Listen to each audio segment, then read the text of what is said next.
Welcome to V3 news. లక్ష్యం సమాజహితం. నేను Emilia. ముందుగా హెడ్లైన్స్ చూద్దాం. బడ్జెట్ సమర్పణకు సిద్ధమవుతున్న కేంద్ర ఆర్థిక శాఖ. బడ్జెట్ హల్వా వేడుకల్లో పాల్గొన్న ఆర్థిక మంత్రి నిర్మలా సీతారామన్. బీజేపీ కార్యకర్తలపై తెలంగాణ పోలీసులు వేధింపులు పెరిగాయి. పోలీసులు తెలంగాణ ప్రభుత్వానికి మద్దతు తెలుపుతున్నారన్న ఎంపీ బండి సంజయ్. ప్రభుత్వ ఆదర్శ పాఠశాలలో అరకొర సౌకర్యాలు, ఇబ్బందులు పడుతున్న విద్యార్థులు.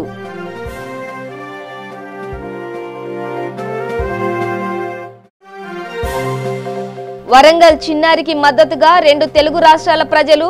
నిందితుడిని కఠినంగా శిక్షించాలని డిమాండ్ చేస్తున్న యువత. ఇక డీటెయిల్స్ చూస్తే కేంద్ర బడ్జెట్ ప్రతుల ముద్రణ ప్రారంభానికి ముందు భారతీయ వంటకమైన హల్వాను వండటం కొంతకాలంగా ఆనవాయితీగా వస్తోంది. జూలై 5న బడ్జెట్ ప్రవేశపెట్టనున్నట్టు నేపథ్యంలో నేడు బడ్జెట్ కార్యక్రమాలు లాంఛనంగా ప్రారంభమయ్యాయి. దీంతో ఆర్థిక శాఖ కార్యాలయంలో హల్వా వేడుకను నిర్వహించారు. తొలిసారిగా లోక్సభ బడ్జెట్ ను ప్రవేశపెట్టనున్న కేంద్రం ఆర్థిక మంత్రి నిర్మలా సీతారామన్ ఈ వేడుకను ప్రారంభించి అందరికీ హల్వా వడ్డించారు. ఈ కార్యక్రమంలో ఆర్థిక శాఖ సహాయ మంత్రి అనురాగ్ ఠాకూర్ కూడా పాల్గొన్నారు. సార్వత్రిక ఎన్నికల అనంతరం తెలంగాణలో బీజేపీ కార్యకర్తలపై దాడులు పెరిగాయని కరీంనగర్ లోక్సభ సభ్యుడు బీజేపీ నేత బండి సంజయ్ ఆరోపించారు. బీజేపీకి మద్దతు ఇస్తున్న యువకులు, విద్యార్థులపై పోలీసులు తప్పుడు కేసులు పెడుతున్నారని ఆయన విమర్శించారు. ఈ వ్యవహారంలో పోలీసులు టీఆర్ఎస్ నేతలకే వత్తాసు పలుకుతున్నారని ఆగ్రహం వ్యక్తం చేశారు. కరీంనగర్ జిల్లా కేంద్రంలో మీడియా సమావేశంలో బండి సంజయ్ మాట్లాడారు. బీజేపీ కార్యకర్తలపై పోలీసులు థర్డ్ డిగ్రీని ప్రయోగిస్తున్నారని ఆవేదన వ్యక్తం చేశారు. ఈ విషయాన్ని ఇంతటితో వదిలిపెట్టేది లేదని, జాతీయ బీసీ కమిషన్తో పాటు కేంద్రానికి ఫిర్యాదు చేస్తామని హెచ్చరించారు. ప్రభుత్వ గ్రామీణ ప్రాంత విద్యార్థులకు నాణ్యమైన విద్యను అందించాలనే లక్ష్యంతో మండలానికి ఒక ఆదర్శ పాఠశాలను ఏర్పాటు చేసింది. కానీ అవి పేరుకు మాత్రమే ఆదర్శ పాఠశాలలుగా ఉన్నాయి. నాంపల్లి మండలం పెద్దాపురం గ్రామ పంచాయతీ పరిధిలోని ఆదర్శ పాఠశాల విద్యార్థులు కనీస సౌకర్యాలు లేక ఇబ్బందులు ఎదుర్కొంటున్నారు. విద్యార్థులు నిత్యం సమస్యలతో సతమతమవుతున్నారు. విశాలమైన భవనం ఉన్న ఆడుకోవడానికి వీలులేని పరిస్థితి ఇక్కడ నెలకొంది. కనీసం రోడ్డు సౌకర్యం లేక వర్షాకాలంలో విద్యార్థులు ఇబ్బందులు పడుతున్నారు. ఈ పాఠశాల మండల కేంద్రం నుంచి 2 కిలోమీటర్లు ఉంటుంది. బీటీ రోడ్ నుండి 1/2 కిలోమీటర్ పాఠశాల లోపలికి ఉంటుంది. ఈ రోడ్డు పూర్తిగా రాళ్లతో కంకర తేలి ఉండటంతో విద్యార్థులు తీవ్ర ఇబ్బందులు ఎదుర్కొంటున్నారు. మండల కేంద్రానికి 2 కిలోమీటర్ల దూరంలో ఉన్న ఆదర్శ పాఠశాలకు ఏ వైపు నుంచి కూడా సరిగ్గా బస్ సౌకర్యం లేక నిత్యం ప్రైవేట్ వాహనాలు ఆశ్రయిస్తున్నారు. వీటిలో పరిమితికి మించి విద్యార్థులు ఎక్కడంతో ప్రయాణం ప్రమాదకరంగా మారిందని ఆందోళన వ్యక్తం చేస్తున్నారు విద్యార్థులు. ఈ పాఠశాలలో 6వ తరగతి నుండి 10వ తరగతి వరకు 500 మంది విద్యార్థులు, ఇంటర్లో 200 మంది విద్యార్థులు ఉన్నారు. ఇప్పటికైనా అధికారులు స్పందించి సమస్యలు పరిష్కరించాలని పాఠశాల విద్యార్థులు, తల్లిదండ్రులు కోరుతున్నారు.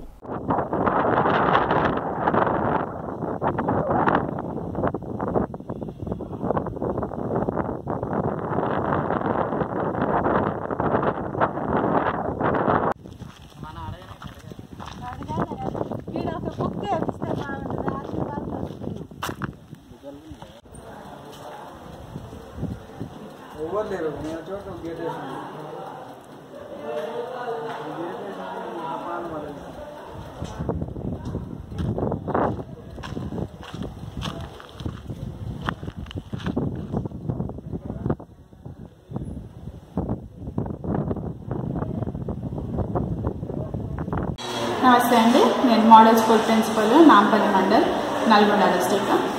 మాకు మెయిన్గా సమస్యలు అంటే మాకు గ్రౌండ్ లెవెలింగ్ లేదండి. 5 ఎకరాల పొలంలో మాకు బిల్డింగ్ కట్టారు. 1 ఎకరంలో 4 ఎకరాలు ఖాళీగానే ఉంది. అంతా కూడా పలుకురాయితో ఉంది. పలుకురాయి, పిల్లలకి ఆడుకోవడానికి ఆట స్థలం లేదు. అప్రోచ్ రోడ్ కూడా చాలా అస్తవ్యస్తంగా ఉంది. ఆటోలు రావడానికి, పోవడానికి, పిల్లలు రావడానికి సైకిల్స్ మీదే వస్తున్నారు. బస్ ఫెసిలిటీస్ అన్నది మాకు లేదు స్కూల్కి. సో బస్ ప్రొవైడ్ చేసేసి ఒక అప్రోచ్ రోడ్ కన్స్ట్రక్ట్ చేస్తే, గ్రౌండ్ లెవెల్ చేస్తే బాగుంటుంది. అంతేకాకుండా మాకు మంచినీళ్ళ సౌకర్యం కూడా ఒకటే ఒక బోర్ ఉందండి, దాంతోనే ఫిల్టర్ చేసి పిల్లలకి ఇవ్వాల్సి వస్తుంది. మా ముందలే మిషన్ భగీరథ స్కీమ్ కింద ఒక ట్యాంక్ ఉంది, కానీ మాకు ఆ వాటర్ ప్రొవిజన్ లేకుండా ఉందండి. సో ఆ ట్యాంక్లో నీళ్ళన్నీ కూడా గ్రామ పంచాయతీకి వెళ్తున్నాయి. మాకు హాస్టల్ నడుస్తుంది, స్కూల్ పిల్లలు ఉన్నారు, మొత్తం కలిసి 750 మంది పిల్లలు ఉన్నారు. ఇంతమందికి వాటర్ ప్రొవిజన్ చాలా కష్టంగా ఉంది. మిషన్ భగీరథ స్కీమ్ కింద మాకు డైరెక్ట్గా ట్యాంక్ నుంచి ఒక పైప్ లైన్ స్కూల్ ట్యాంక్కి సంపుకి కనెక్ట్ చేస్తే చాలా బాగుంటుందండి. సో అది ప్రొవిజన్ చేసేలాగా దాతలు కానీ ఎవరైనా పొలిటికల్ లీడర్స్ కానీ ముందుకు వస్తే మాకు చాలా పిల్లలకి కానీ పేరెంట్స్కి కానీ చాలా హెల్ప్ఫుల్గా ఉంటుంది. టిఎస్ మోడల్ స్కూల్ ఇక్కడ స్కూల్ ఏమో గుట్ట మీద ఉండడం వల్ల ఇక్కడ రోడ్ సౌకర్యం సరిగా లేదు. ఇక్కడ రాళ్ళు రొప్పలతో ఇక్కడ ఉన్నది. ఇక్కడ పైప్ లైన్ సరిగా లేదు. మిషన్ భగీరథ పైప్ లైన్ తీసి మాకు వాటర్ ఫెసిలిటీ కావాలని, ఇంకా రాళ్ళు ఉండడం వల్ల ప్లే గ్రౌండ్ సరిగా లేదు. ఇక్కడ మట్టి పోయించి మంచి గ్రౌండ్ చేపించాలని ప్రభుత్వానికి. సీసీ రోడ్ కూడా లేదు. ఇక్కడ రాళ్ళు ఉండడంతో వెహికల్స్ రావడం చాలా కష్టమవుతుంది. ఇక్కడ సీసీ రోడ్ వేయాలని ప్రభుత్వానికి. భద్రాద్రి కొత్తగూడెం జిల్లా ముల్కలపల్లి మండలంలో జగన్నాథపురంలో హన్మకొండలో 9 నెలల పసిపాపపై జరిగిన అత్యాచారంపై నిందితుడిని కఠినంగా శిక్షించాలని డిమాండ్ చేస్తూ ర్యాలీ నిర్వహించారు. ఈ సందర్భంగా ఉస్మాన్ ఖాన్ పాషా మాట్లాడుతూ రాష్ట్రంలో మద్యపానం తగ్గించాలని, సామాజిక మాధ్యమాలను మంచి కొరకే ఉపయోగించాలని, నిందితుడిని కఠినంగా శిక్షించాలని వారు డిమాండ్ చేశారు. దుర్మార్గాలకు ప్రధానమైనటువంటి కారణం అశ్లీల సాహిత్యం. దీన్ని నిరోధించాల్సినటువంటి అవసరం ఉంది. ఇది ప్రభుత్వాల తక్షణ కర్తవ్యం. దీనివల్లనే ఈనాడు జరిగేటటువంటి అనర్థాలకు మూలం ఇదన్నమాట. దీనితో పాటు మద్యపానాన్ని కూడా నిషేధించాలి. నియంత్రణ అటువంటి దాటవేసే మాటలు కాకుండా ప్రభుత్వాలకు ఆదాయం వస్తున్న మాట నిజమే అయినప్పటికీ ఆదాయ మార్గాలు వేరే ఆలోచించుకోవాలి. మనం ఒక తప్పుడు సిద్ధాంతాన్ని, ఒక సమాజాన్ని బానిసలుగా చేసి దాని ద్వారా లబ్ధి పొందే ప్రయోజనాల్ని ప్రభుత్వాలు మానుకోవాలి. మద్యపానాన్ని నిషేధించాలి. అశ్లీల సాహిత్యాన్ని వెంటనే నిషేధించాలి. దీనివల్ల సమాజం చెడుదారిలో పోతా ఉంది కాబట్టి వెంటనే దాన్ని నిషేధించాలి. అదేవిధంగా యువతరానికి ఒక విజ్ఞప్తి ఏమిటంటే, వాళ్ళు ఈ ఏదైతే సాంకేతిక విజ్ఞానం మనకు లభ్యమైందో ఇది ఒక వరం లాంటిది. మనకు ఏదైతే మనకు విజ్ఞానం అందుతా ఉందో ఈ నెట్ ద్వారా, ఇది మనకు ఒక వరం లాంటి దాన్ని వినియోగించుకోవాలి. దాన్ని దుర్వినియోగం చేసే కారణంగానే ఈనాడు సమాజంలో దురాగతాలు పొరపడడానికి అది ఒక కారణం అని నేను భావిస్తూ ఉన్నాను. కాబట్టి యువతరం ఎంతవరకు వినియోగించాలో దాన్ని వినియోగించుకోవాలి. దాన్ని దుర్వినియోగం చేయకుండా దాన్ని కాపాడుకోవాలి. తద్వారానే ఈ సమాజం బాగుపడుతుంది. మహిళా అభ్యుదయం కానివ్వండి, సమాజ అభ్యుదయం కానివ్వండి, దాని ద్వారానే సాధ్యపడుతుందని చెప్పేసి నేను భావిస్తున్నాను. కర్నూలు జిల్లా ఆలూరు నియోజకవర్గంలోని దేవనకొండలో ఏఐటియుసి మండల సమితి సమావేశం సిపిఐ పార్టీ ఆఫీస్ నందు మండల, తాలూకా, జిల్లా నాయకులతో సమావేశం నిర్వహించారు. ఈ సమావేశంలో ఏఐటియుసి జిల్లా ప్రధాన కార్యదర్శి ఎస్ మునియప్ప మాట్లాడుతూ కేంద్రంలో, రాష్ట్రంలో ఉన్న ప్రభుత్వాలు కార్మిక సమస్యల పట్ల పరిష్కరించడంలో విఫలం చెందాయన్నారు. అందుకే ఆటో యూనియన్, హమాలీ, అంగన్వాడీ వర్కర్స్, భవన నిర్మాణ కార్మికులు వారి సమస్యల పరిష్కారం కొరకు భవిష్యత్ ఆందోళన చేయవలసి ఉంటుందని, అలాగే జూలై 1వ తారీఖున జరిగే జిల్లా స్థాయి 20వ మహాసభలకు హాజరు కావాలని పిలుపునిచ్చారు. ఏఐటియుసి ఆవిర్భవించి 100 సంవత్సరాలు అయిన సందర్భంగా విశాఖపట్నంలో జరుగు 6, 7, 8 తేదీలలో శతాబ్ది ఉత్సవాలలో ప్రభుత్వంలో పనిచేస్తున్న అవుట్సోర్సింగ్ కార్మికులు డిమాండ్లను, వారికి కనీస వేతనం 18,000 రూపాయలు ఇవ్వాలని, పెండింగ్లో ఉన్న జీతాలను ఇవ్వాలని, కార్మికుల సమస్యలను, వారి రెగ్యులరైజర్లను, ఈ డిమాండ్లను మహాసభల్లో తీర్మానం చేసి ప్రభుత్వం ముందు ఉంచుతామన్నారు. ఈ సమావేశంలో జిల్లా, తాలూకా, మండల రైతుల సంఘ నాయకులు పాల్గొన్నారు. రాష్ట్ర మహాసభలు విజయవంతానికి మరి దాదాపు 1000 రూపాయల కార్మిక వర్గం నుంచి మీరందరూ కూడా సహాయ సహకారాలు అందించారు. ఆ మహాసభ విజయవంతానికి పెద్ద సంఖ్యలో కార్మిక వర్గం అంతా రావడం జరిగింది. మొట్టమొదటిసారిగా ఈ మహాసభలు, రాష్ట్ర మహాసభలు విజయవంతం చేసినందుకు మీకు ధన్యవాదాలు తెలియజేస్తున్నాను. అయితే ఇప్పుడు అజెండాకు సంబంధించిన అంశాలు ఎప్పుడైతే సందర్భంలోనే ఈరోజు మొన్ననే ఎలక్షన్స్ అయిపోయిన సందర్భంగా రాష్ట్రంలోనైతే చంద్రబాబు నాయుడు ఓడిపోయి మరి వైఎస్ఆర్ పార్టీ అధికారంలోకి వచ్చింది. కేంద్రంలోన బీజేపీ ప్రభుత్వం ప్రజల సమస్యలపైన పరిష్కారం కోసం చూపకపోయినా కార్మిక వర్గ సమస్యల పరిష్కారం కాకపోయినా గతం కంటే ఎక్కువ మెజారిటీతో మళ్ళా అధికారంలోకి వచ్చింది. కారణం మనకి ఏమంటే ఈ దేశంలో ఉన్నటువంటి ప్రధాన రాష్ట్ర మహాసభలు విజయవంతానికి మరి దాదాపు వేల రూపాయల కార్మిక వర్గం నుంచి మీరందరూ కూడా సహాయ సహకారాలు అందించారు. ఆ మహాసభ విజయవంతానికి పెద్ద సంఖ్యలో కార్మిక వర్గం అంతా రావడం జరిగింది. మొట్టమొదటిసారిగా ఈ మహాసభలు రాష్ట్ర మహాసభలు విజయవంతం చేసినందుకు మీకు ధన్యవాదాలు తెలియజేస్తున్నాను.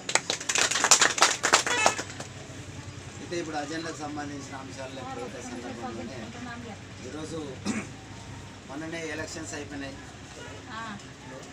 సందర్భంగా రాష్ట్రంలోనైతే చంద్రబాబు నాయుడు ఓడిపోయి మరి వైఎస్ఆర్ పార్టీ అధికారంలోకి వచ్చింది. కేంద్రంలోన బీజేపీ ప్రభుత్వం ప్రజల సమస్యలపైన పరిష్కారం కోసం చూపకపోయినా కార్మిక వర్గ సమస్యల పరిష్కారం కాకపోయినా గతం కంటే ఎక్కువ మెజారిటీతో మళ్ళా అధికారంలోకి వచ్చింది. కారణం మనకి ఏమంటే ఈ దేశంలో ఉన్నటువంటి ప్రధాన యాదాద్రి భువనగిరి జిల్లా బొమ్మల రామారం మండలం చీకటి మామిడి గ్రామంలో ఏసీపీ భూజంగరావు ఆధ్వర్యంలో దాదాపు 150 మంది పోలీస్ సిబ్బందితో కార్డన్ సెర్చ్ నిర్వహించారు. ఈ కార్డన్ సెర్చ్ లో సరైన ధృవపత్రాలు లేని వాహనాలను స్వాధీనం చేసుకున్నారు. ఈ సందర్భంగా ఏసీపీ మాట్లాడుతూ శాంతి భద్రతలు నెలకొల్పడానికే ఈ కార్డన్ సెర్చ్ ను నిర్వహిస్తామని, అనుమానం ఉన్నటువంటి వ్యక్తుల గురించి పోలీసులకు సమాచారం ఇవ్వాలని వారు ప్రజలను కోరారు.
అన్ని డాక్యుమెంట్స్ వెరిఫికేషన్ కూడా ఈ కూలింగ్ పైన పంపడానికి కూడా అదేవిధంగా ఈ పర్సన్స్ కానీ లేదంటే ఇంకెవరు సస్పెక్ట్ పడుతుంటే మీరు ఆ పాపులర్ చెక్ చేయండి. అన్నీ కూడా సస్పెక్ట్ పర్సన్ కానీ వెహికల్స్ అన్నింటి కూడా ఓటింగ్ పైన పంపడానికి కూడా బట్ వెహికల్ చెక్ చేయండి, పర్ఫెక్ట్ చెక్ చేయండి. అన్ని వెహికల్స్ కూడా ఆర్సీ తర్వాత ఓనర్షిప్ ఇన్సూరెన్స్ ఆ సంబంధించిన వెహికల్ ఓనర్షిప్ డాక్యుమెంట్స్ చేయకపోతే please send them to voting bank. Clear the segment one.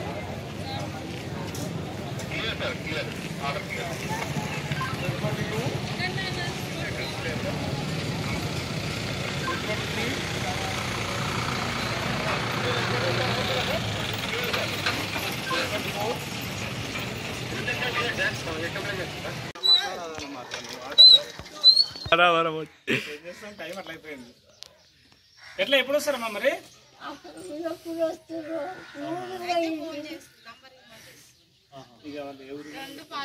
ఏ ఊర్లో ఉంటారమ్మా?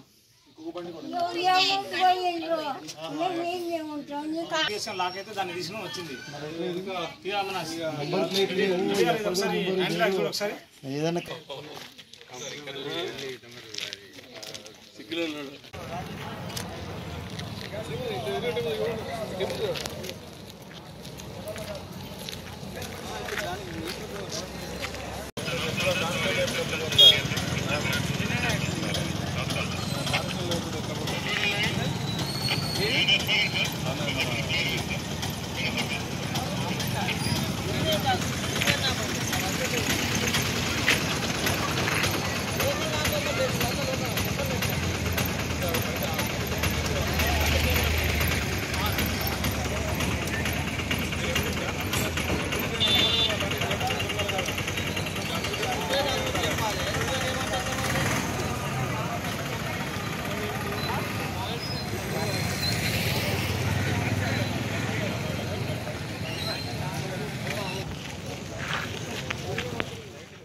ఓల్డింగ్ పైన పంపండి. ఎనీ సస్పెక్ట్స్లో కూడా ప్లీజ్ సెండ్ ఓల్డింగ్ బ్యాక్. ఇది 6.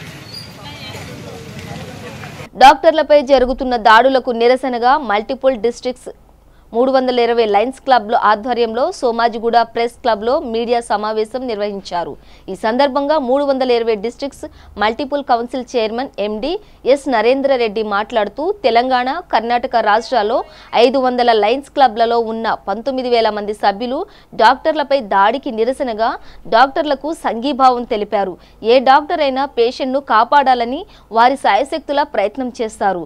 వైద్యం వృత్తిలో ఉన్న డాక్టర్లకు తగు భద్రత కల్పించి డాక్టర్లపై దాడులకు పాల్పడుతున్న వారిపై తగిన చర్యలు తీసుకోవాలని కేంద్ర, రాష్ట్ర ప్రభుత్వాలను లయన్స్ క్లబ్ల ప్రతినిధులు కోరారు. ఈ సమావేశంలో పద్మశ్రీ అవార్డు గ్రహీత association surgeon of India president doctor Raghuram మాట్లాడుతూ వైద్య వృత్తి పవిత్రమైనదని, ఎక్కడో ఓ పొరపాటు జరిగినంత మాత్రాన మొత్తం వైద్యులందరినీ బాధ్యులను చేసి దాడి చేయటం సరికాదని తెలిపారు. ఈ కార్యక్రమంలో cardio surgeon doctor Gokhale, Telangana private hospital and nursing home association గౌరవ కార్యదర్శి డాక్టర్ రవీందర్ రావు, ఎం ప్రమోద్ కుమార్ రెడ్డి, మామిడాల శ్రీనివాస్ తదితరులు పాల్గొన్నారు. వారు చేతనిచ్చి ఇంతమంది మీ మిత్రులు ఈరోజు వచ్చి ఈ కార్యక్రమాన్ని భాగం పంచుకొని మా మెసేజ్ను ఏదైతే సంఘీభావం డాక్టర్స్ మేము ఈరోజు తెలియజేస్తున్నామో దాన్ని ప్రజలకు తీసుకెళ్లడానికి మేము చేస్తున్నటువంటి ప్రయత్నం నిజంగా కూడా ఒక గొప్ప మార్పుకు సూచిక కాబట్టి దాన్ని అంత పవిత్రంగానే మీరు దీన్ని వార్తను స్ప్రెడ్ చేస్తారని చెప్పేసి ఆశిస్తూ ఉన్నాను. మా లయన్స్ క్లబ్ ద్వారా చేసేటువంటి సేవలను కూడా మీరు ఈరోజు రూరల్లో చాలా వరకు కవర్ చేస్తూ ఉన్నారు. అర్బన్లో కొద్దిగా లాకినా ఉంది. అర్బన్లో ఎక్కువ ప్రెస్ మీట్స్ మేము చేయలేకపోతా ఉన్నాము. దాన్ని కూడా త్వరలో కూడా మీ అందరి సహకారంతో మా చేసేటువంటి లయన్స్ క్లబ్ ద్వారా చేసే సేవలను కూడా విస్తృతపరిచి అందరూ దీన్ని ఉపయోగించుకునే విధంగా మీరు మాకు చేయుతనివ్వాలని చెప్పేసి ఈ సందర్భంగా మీకు తెలియజేస్తా ఉన్నాను. ఉండదు కానీ మిస్అండర్స్టాండింగ్ అయింది. మేము కూడా డాక్టర్లను కూడా అదే ప్లాట్ఫామ్లో దాదాపు 100% ఎక్కడ కూడా వెరీ ఆనెస్ట్ అంటే నేను 45 ఏళ్ళ నుండి నేను ప్రాక్టీస్ చేస్తాను. ఎక్కడ కూడా ఒక 0.1% కూడా మిస్ కాము. కానీ వాళ్ళ ఎక్స్పెక్టేషన్కు మనం రాలేము. హార్ట్ అటాక్తో వస్తారు, మేము చెప్తానే ఉంటాం, ఎగ్జామిన్ చేస్తూ ఉంటాం, మనం ఈసీజీ తీసుకోవాలి, ఇది హార్ట్ అటాక్ అని చెప్తాము. కానీ వాళ్ళు ఈసీజీ కూడా తీసుకోమని ఒప్పుకోరు. వెంటనే మనం ట్రీట్మెంట్ చేయలేము. అక్కడ ఇన్వెస్టిగేషన్ అవుతూ ఇంకొక 1 more అటాక్ అవుతుంది అండ్ ఈ డైస్. వాళ్ళు ఏమన్నా మంచిగా వచ్చాడు, నడిచి వచ్చాడు, చనిపోయినాడు, నువ్వు నిర్లక్ష్యం చేయటం, దానికి ఏమైనా సమాధానం నేను చెప్పగలుగుతానా? ఇంకొకటి సార్, అది కాదు, యాక్చువల్గా నాకు ఏమైందంటే రీసెంట్గా అంటే 1 year బ్యాక్ చిన్న మెడికల్ అంటే నాకు ఈ రోజు నాడు ఏదైతే 14 జూన్ నాడు ఒక బ్లడ్ టెస్ట్ చేయటం, 17 జూన్ నాడు first time in the history of post independent India మొత్తం భారతదేశంలో వైద్యం అనేది నిలిపివేత జరిగింది. నేను అనుకుంటాను ఇంత పెద్ద ఆందోళన చేసింది ఏ దేశంలో కూడా జరగలేదు. మన దేశంలో సుమారు 4,75,000 డాక్టర్లు ఉన్నారు. మా ఇండియన్ మెడికల్ అసోసియేషన్లో సుమారు 2,75,000 మెంబర్స్ ఉన్నాం మేము. ఫస్ట్ ప్రెస్ మరియు మీడియా మిత్రులందరూ కూడా మా అందరి తరఫున కూడా చాలా కృతజ్ఞతలు. ఎందుకంటే ఈరోజు ఒక ఇంపార్టెంట్ సబ్జెక్ట్ మీద లయన్స్ క్లబ్ మల్టిపుల్ డిస్ట్రిక్ట్ 320 వారు ఈ రోజున ఈ ప్రెస్ మీట్ అరేంజ్ చేయడం జరిగింది. చాలాసార్లు ఏమవుతుందంటే డాక్టర్లు పేషెంట్స్ని, ప్రజల్ని తప్ప నేను అంటలేదు, కానీ చాలాసార్లు ఏమవుతుందంటే వాళ్ళకి ఇబ్బందులు వచ్చినప్పుడు మనకున్న వ్యవస్థలో ఉన్నటువంటి లోపాల మూలన డాక్టర్లు వెంటనే చూడలేకపోవటమో, లేకపోతే వాళ్ళతో సరిపడా టైం స్పెండ్ చేయలేకపోవటమో జరుగుతుంది. కానీ పేషెంట్ కేర్ విషయంలో ఏ రోజు కూడా ఎక్కడ నిర్లక్ష్యత అనేది ఉండదు. ఇందాక రఘురామ్ గారు చెప్పినట్టు ఒక డాక్టర్ అవ్వాలంటే చాలా మెరిట్ స్టూడెంట్ అవ్వాలి, టాప్ ర్యాంక్స్లో ఉండాలి, తర్వాత 6 ఏళ్ళు కష్టపడి చదవాలి, తర్వాత పోస్ట్ గ్రాడ్యుయేషన్ చదవాలి. అలా దాదాపు 30 సంవత్సరాలు వచ్చే వరకు కూడా మేము ప్రాక్టీస్లోకి రాలేము. అంటే దాని వెనక దాదాపు 10 నుంచి 15 సంవత్సరాల ట్రైనింగ్ ఉంటుంది. ఈ ట్రైనింగ్లో పేషెంట్ అనేది మోస్ట్ ఇంపార్టెంట్. ఏది కాదు, నా తల్లిదండ్రులు కాదు, నా పిల్లలు కాదు, నా పర్సనల్ రెస్పాన్సిబిలిటీస్ కాదు, ప్రొఫెషనల్ రెస్పాన్సిబిలిటీలో ఈ ప్రజలు అనేవాళ్ళు అనారోగ్యంతో వచ్చినట్టు వాళ్ళు హైయెస్ట్ ఇంపార్టెంట్ అనే విషయం మాకు నేర్పుతారు. ఆ రకంగానే మేము అందరం నేర్చుకుంటాం, ప్రాక్టీస్ చేయడం జరుగుతుంది. కానీ చాలాసార్లు ఈ డాక్టర్లు ఏం లేదు. గవర్నమెంట్ హాస్పిటల్స్లో 30% కెపాసిటీతో రన్ చేస్తారు. అంటే వాళ్ళు ఎంత కన్స్ట్రెయింట్స్తో రన్ చేస్తారు అనేది మీకు తెలియటానికి ఒకసారి గవర్నమెంట్ హాస్పిటల్లో ఉండే క్యాజువాలిటీ డిపార్ట్మెంట్కి వెళ్తే మీకు తెలుస్తుంది. ఇటీవల కాలంలో గాంధీ మెడికల్ కాలేజ్లో ఒక డెమాన్స్ట్రేషన్ కూడా జరిగింది. ఎట్లా ప్రజలు వస్తారు, ఎంత కన్స్ట్రెయింట్స్తో వాళ్ళు ట్రీట్మెంట్ చేస్తారు, లైఫ్ అండ్ డెత్తో ఉన్న పేషెంట్స్ని ఎంత కన్స్ట్రెయింట్స్, మెడికల్ కన్స్ట్రెయింట్స్, డాక్టర్స్తో ఉండే కన్స్ట్రెయింట్స్ని, ఇన్ఫ్రాస్ట్రక్చర్ కన్స్ట్రెయింట్స్ని అది ఓవర్కమ్ చేసి ట్రీట్ చేస్తారనేది. సో ఇంత కష్టమైన సందర్భాల్లో జూనియర్ డాక్టర్స్ పనిచేస్తున్నప్పుడు ప్రభుత్వ ఆసుపత్రుల్లో ఇంత ఘోరమైన సంఘటన జరిగినప్పుడు భారతదేశంలో association of surgeons of India అంటే సర్జన్లు అందరూ ఒక అసోసియేషన్, ఈ సర్జన్స్ అసోసియేషన్కి నేను ప్రెసిడెంట్ ఎలెక్ట్ని ఈ సంవత్సరం. సర్జన్స్ అసోసియేషన్ తరఫున ప్రధానమంత్రికి ఒక లేఖ రాయడం జరిగింది లాస్ట్ సండే.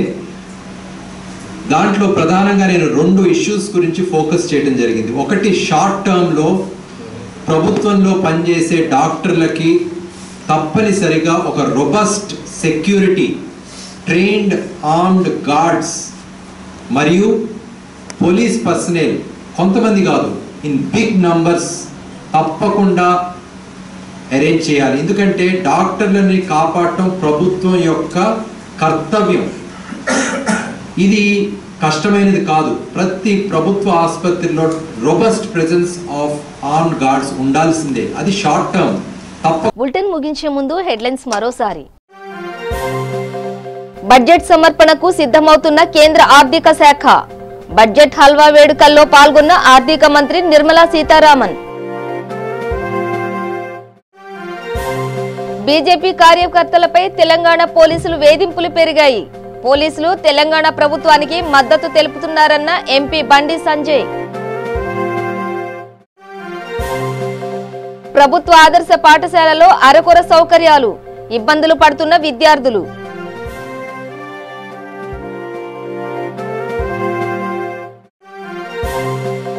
వరంగల్ చిన్నారికి మద్దతుగా 2 తెలుగు రాష్ట్రాల ప్రజలు నిందితుడిని కఠినంగా శిక్షించాలని డిమాండ్ చేస్తున్న యువత. ఇవి బులెటిన్ విశేషాలు. చూస్తూనే ఉండండి V3 న్యూస్, లక్ష్యం సమాజహితం.